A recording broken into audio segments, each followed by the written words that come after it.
안녕하세요. 지긋지긋한 이혼 소송을 마친 30대 여성입니다. 남편과는 학교 선후배 사이였어요. 남편은 저보다 3살 많은 복학생 선배였는데 처음부터 저에게 무척 적극적으로 다가왔어요. 솔직히 저는 그때만 하더라도 남편의 관심과 애정 표현이 부담스러웠는데 어떻게 거절해야 할지 모르겠더라고요. 게다가 주변에서들 제가 남편과 사귀는 것처럼 분위기를 몰아간 덕분에 싫다는 소리를 하기가 더더욱 어려워졌었고요. 그렇게 얼떨결에 사귀게 되었다가 졸업을 하면서 헤어졌습니다. 헤어졌던 남편과 다시 만나게 된 건 30이 넘어서였어요. 아는 선배의 모임에 갔는데 그 자리에 남편도 나왔더라고요. 어색하고 불편해서 먼저 자리를 뜨려 했는데 남편이 먼저 그동안 어떻게 지냈냐며 말을 걸어왔습니다. 그리고 한 번만 더 다시 만나자고 예골복걸 매달리더라고요. 그 무렵 제가 개인적으로 힘든 일이 있기도 했고 그래서인지 결국 남편에게 다시 마음을 열고 많이 의지를 했던 것 같아요. 그렇게 남편과 인연을 다시 만나고 양가의 허락 아래 결혼까지 하게 되었습니다. 하지만 막상 부부의 연을 맺고 나니 남편에게서 생각지도 못한 모습들을 보게 되었어요. 일남 3녀 중 막내로 태어난 남편은 자기 뜻대로 되지 않으면 자기 분에 못 이겨 할 말 못할 말 구분을 못하더라고요. 솔직히 어느 부부가 부부싸움 한 번 안 하며 살겠어요? 그리고 그 이유가 꼭 술이나 여자 문제처럼 크지 않을 때도 있잖아요. 그런데 남편은 아주 사소한 문제로 저랑 부딪히더라도 걸핏하면 이혼 소리를 입에 달고 살았습니다. 노력하자, 잘해보자가 아니라 이럴 거면 이혼하자, 갈라서자, 나가라. 그런 소리를 들으면서도 당장에 이혼하지 않고 버텼던 건 하나뿐인 딸 때문이었어요. 사실 남편의 막말이 시작된 직후 저는 바로 헤어질 결심을 했었습니다. 하지만 그 무렵 몸 상태가 영 심상치 않아 혹시나 하는 마음에 임신 테스트를 해보게 되었고 결과는 두 줄이었지요. 계산을 해보니 허니문 베이비일 확률이 높았고 상황이 원망스러웠지만 어쨌든 제 뱃속에 새로운 생명이 있다고 하니 이유는 차마 할 수가 없었습니다. 그때만 하더라도 다니던 회사도 관뒀지 혼자서 어떻게 아이를 키울 수 있을지 감히 엄두가 나지 않았거든요. 그래서 그때부터는 내 딸 하나만 잘 키우자 그 생각만 하면서 살자고 결심했네요. 시간이 흘러 결혼한 지 4년차가 되던 해였습니다.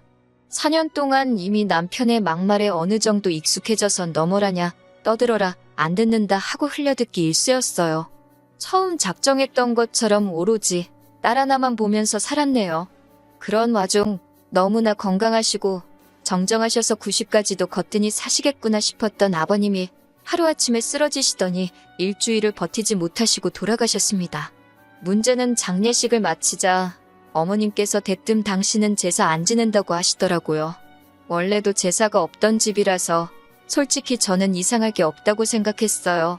그런데 순식간에 집안은 발칵 뒤집어졌습니다. 결혼할 때도 들은 바가 없어 전혀 몰랐는데 알고 보니 돌아가신 아버님과 어머님은 재혼한 사이셨더라고요. 재혼해서 같이 산 세월은 10년 남짓이었고 아무튼 제사를 지내지 않겠다는 어머님의 말에 신우들이 개거품을 물더라고요. 불쌍한 자기들 아버지 제사밥도 못 얻어먹는 거냐며 얼마 전까지 어머님이라 부르던 사람한테 박 여사님, 아줌마, 별의별 호칭으로 갈아내려 부르더라고요. 며느리였지만 그래도 제 3자로서 봤을 땐 솔직히 신우들이 이상해 보였어요. 그렇게 돌아가신 아버님이 불쌍하면 지들 중 한 명이 총대 메고 제사 올리면 되는 거 아닌가 싶어서요. 살아생전 점잖으신 아버님이 어디선가 이 꼴을 보시면 뭔 소리를 하시겠나. 돌아가신 분도 편치 않겠다. 그런 생각도 들었고 아무튼 머리채만 안 잡았지 개싸움도 저런 개싸움이 없다 싶었지요. 그런데 대뜸 다음 날인가 그 다음 날인가 남편이 의기양양하게 집에 들어오더니 이제부터 제사는 지가 지낸답니다. 어이가 없었지요. 지가 무슨 수로 제사를 지내겠어요? 어떻게 하는지 두고 보자 싶어서 제사 전날까지도 모른 채 했습니다. 그런데 남편이 저희 친정어머니께 전화를 했던 모양이에요. 친정어머니께서 저더러 그래도 며느리 도리한다 생각하고 제사는 올리랍니다. 덕을 쌓는다 생각하라나요. 생각지도 못한 전화를 친정어머니께 받고 나니 너무 속상하더라고요. 남편이란 인간이 장인장모 어려운 게 없나 싶기도 하고, 사실 친정부모님이 속상해 하실까봐 그동안 어떻게 사는지 미주 알고 주알 말하지 않았거든요. 그러니 딸내미 속도 모르고 제사를 올려드려라 마라 하신 거겠지요. 어쩔 수 없이 딱 이번만이다 생각하고 그렇게 아버님이 돌아가신 지 한 달 만에 제사를 지내게 되었습니다. 하지만 몇 시까지 오겠다며 호언장담하던 신우 셋이 다 같이 짝이라도 한 듯 제가 음식 준비를 다 하고 나서야 도착하더라고요. 피곤하고 짜증도 나고 제사 지내고 가시라 하고 저는 그냥 방에 들어와 버렸어요. 그리고 얼마나의 시간이 흘렀나 살짝 잠이 들었는데 큰 신우가 저를 깨우더라고요. 자기들 이제 집에 간다면서요. 당연히 제사상이고 뭐고 치워진 거 하나도 없었고 어지럽혀진 집안을 보고 머리가 아파왔지만 그래도 정리를 하고 가라 마라 뭐 그런 소리도 안 했습니다. 그런데 둘째 신우가 부엌에서 부시럭거리고 있어 들여다보니 제가 한 음식을 챙기고 있더라고요. 제가 지금 뭐 하시냐 하니 이거 어차피 두고 가봤자 저랑 남편 둘이서 다 먹지도 못하지 않냐며 음식 남기면 벌 받는다고 자기가 가져간답니다. 제가 됐다고 벌 받아도 제가 받는다고 음식에 손 떼지 말라 했어요. 가뜩이나 그 음식 혼자 다 하느라 죽는 줄 알았는데 내가 미쳤다고 그걸 퍼주기까지 하나 싶었으니까요. 둘째 신우가 저더러 치사하답니다. 저는 신우더러 일도 안 하고 남의 것 가져가려는 그 심보도 참 고약하네요. 그러고 사부쳤어요. 그러자 큰 신우랑 막내 신우까지 나서서는 어디 윗사람한테 그러고 덤비냐입니다. 그걸 아는 분들이 어머님께 그리 덤볐냐니까 저더러 집안일에 끼어들지 말래요. 그래서 저도 그럴 생각이라고 확실히 선 그어줘서 고맙다 했네요. 그러자 남편이 아주 생난리를 쳐댔어요. 어디 신우들 어려운 줄 모르고 하고 싶은 말 다 하고 사냐고요. 내가 지금 누구 제사 지내다 이 욕을 보고 있는데 그런 생각을 하니까 예전과 달리 분노라고 해야 하나요? 삭혀지지가 않는 거예요. 그런데 남편이 먼저 저더러 이혼하자입니다. 시댁 식구들 알기를 우습게 아는 여자는 자기 마누라 할 자격이 없다나요? 자기는 누이들하고 살 테니 저더러 혼자 잘 먹고 잘 살라고요. 그때 신우들 표정은 가관이었어요. 갑자기 다 큰 남동생이 당장이라도 자기들한테 들러붙을 것 같았는지 아주 아연실색을 하더라고요. 남편은 못 본 것 같았지만 막내 신우가 저더러 빨리 미안하다고 하랍니다. 막 뒤에서 열심히 저한테 꼴 같지 않은 사인을 보내던데 저는 보란듯이 그래 이혼하자 그랬습니다.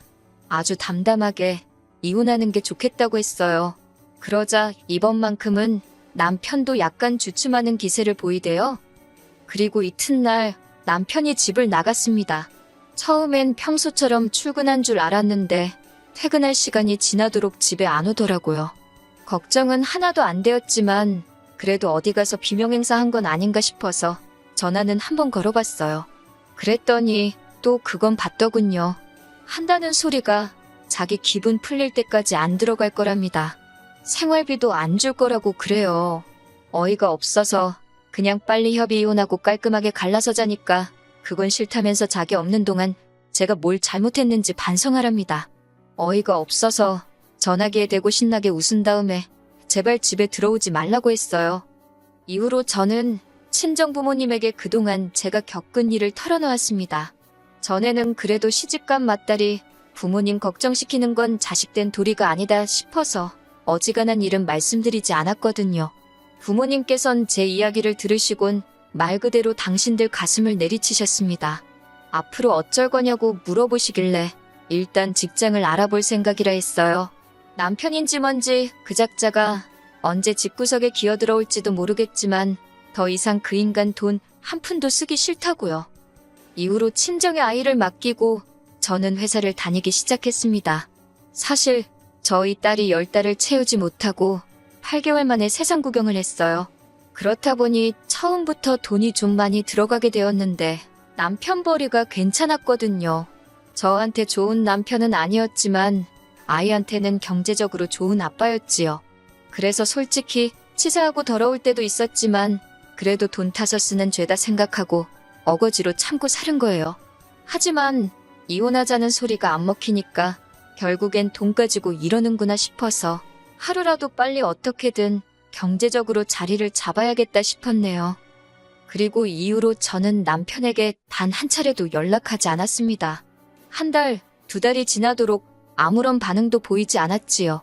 그러니까 오히려 남편이 불안해졌던 모양이에요. 집 나간 지 한 4개월쯤 되었을 땐가 모르는 번호로 전화가 걸려왔는데 직감적으로 남편이란 걸 알 수 있었습니다. 저는 그 전화를 일부러 받지 않았고요. 그러자 두어 번 정도 전화가 더 걸려왔고 역시나 받지 않았더니 뭐가 급했는지 이번에도 장모인 친정어머니께 전화를 걸었더군요. 친정어머니가 이야기를 전하시길 남편이 슬쩍 화해하고 싶다는 뜻을 보이더랍니다. 하지만 정신을 들차린 건지 친정어머니더러 판을 좀 깔아달라고 그랬다나요? 친정어머니가 저더러 어쩌고 싶냐 물으시길래 됐다고 했습니다. 남편 목소리 안 듣고 사니 살 것 같고 얼굴을 안 보고 사니 속이 다 후련하다고 이혼이나 마무리 짓게 집에 들어오란다고 전해달라 했지요. 그리고 며칠 뒤 남편이 집에 들어왔습니다. 한다는 소리가 이혼해 줄 테니까 저더러 애를 포기하라대요. 그럼 그렇지. 이 치사한 인간이 쉽게 저를 놔주지 않을 거라 생각은 했지만 그래도 지 자식을 가지고 이럴 줄은 몰랐어요. 이제껏 아이 하나만 보고 버텨왔기에 제 속은 말이 아니었습니다만 알겠다 했습니다. 당신이 그렇게 우리 애를 사랑하는지 전에는 내가 몰랐다고 앞으로 잘 키워달라고 했어요. 그러자 남편이 어떻게 엄마라는 사람이 그렇게 쉽게 자기 애를 포기할 수 있냐고 오히려 난리를 치더니 급기야는 아주 발악을 하더라고요. 못 준다고 할 땐 언제고 가지라니까 난리냐고 저도 악을 썼어요. 마치 우리 애가 짐짝 취급을 받는 것 같아서 제 속은 타들어갔지만 이렇게라도 하지 않으면 결국 또 남편한테 끌려다니겠구나 싶어 어쩔 도리가 없었습니다. 한바탕 전쟁을 치르고 나서 신우 셋한테 연락을 받았어요. 특히 큰 신우는 할 이야기 없다는 저를 붙들고는 자기한테 한번 털어놔보라며 들어주려는 척을 하더라고요.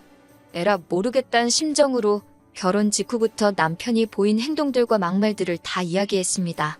그러자 신우가 한다는 말이 그건 다 제 오해래요. 아무래도 남편이 막내다 보니 조금 떼쓰는 경향이 있는데 저한테는 오빠다 보니 어떻게 떼를 써야 할지 몰라서 그렇게 말이 먼저 나간 걸 거라는 말도 안 되는 변명을 늘어놓더라고요. 그러면서 한다는 소리가 술 문제도 여자 문제도 아니고 그렇다고 돈을 못 벌어오는 것도 아닌데 저더러 참고 살랍니다. 원래 부부관계라는 게 한쪽이 참아주고 받아주고 그러면서 버티는 거라나 어쩐다나 그런 소리를 듣고 있으니 내가 뭘 바란 건가 싶더라고요. 어차피 팔은 안으로 굽는 걸 알면서 협의 이혼으로 진행하고 싶었지만 숙려기간에 남편이 마음이라도 바꾸면 전부 백지화 된답니다. 그 소리를 듣고는 바로 소송으로 마음을 굳혔어요. 변덕스럽고 찌질한 인간이 분명히 한다 했다 안 한다 했다 왔다리 갔다리 할 게 불보듯 뻔해서요.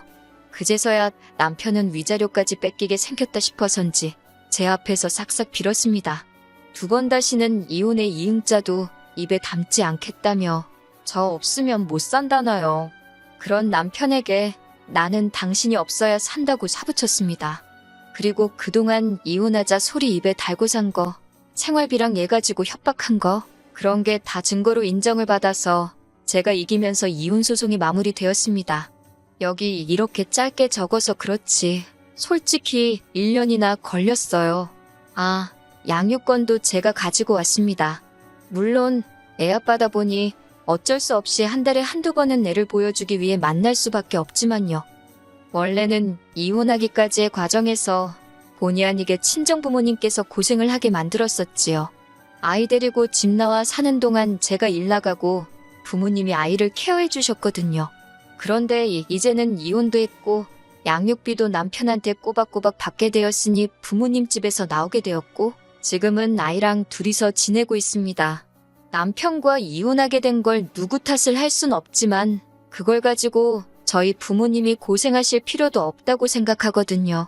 신혼 때부터 걸핏하면 이혼 노래를 부르던 남편은 막상 이혼하고 나니 정신 차렸나 봅니다. 돈 잘 벌면 뭐합니까?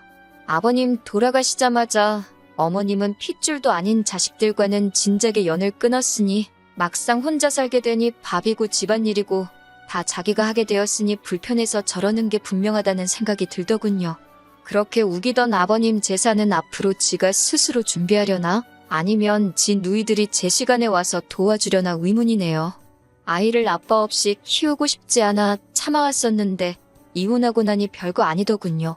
오히려 엄마 아빠가 화목하지 않은 집안에서 아이를 키우는 것보다 아이한테도 이 편이 더 나은 것 같습니다. 애 때문에 참고 살아가기엔 제 남은 인생이 너무 아깝잖아요? 얼마 전에 온 남편의 정신 차렸고 앞으로 좋은 아빠, 좋은 남편이 되겠다는 연락을 마지막으로 남편의 전화번호를 차단했습니다. 친정부모님은 좋은 사람 만나서 때가 되면 재혼을 하라는데 사실 엄두도 안 나네요. 돈 벌어오는 거 당연히 수고스럽고 고마운 일이지만 그걸 가지고 생색내면서 뒷바라지해주고 애 키워주고 저는 식모도 아니고 남편의 엄마도 아니니까요. 돈 잘 벌면 결혼 상대보다 집에서 일해주는 사람을 구해야지요. 아무튼 결과적으로 그럭저럭 저는 잘 지내고 있습니다. 이혼은 분명 쉽지 않은 결정이었지만 후회 없는 선택이었어요.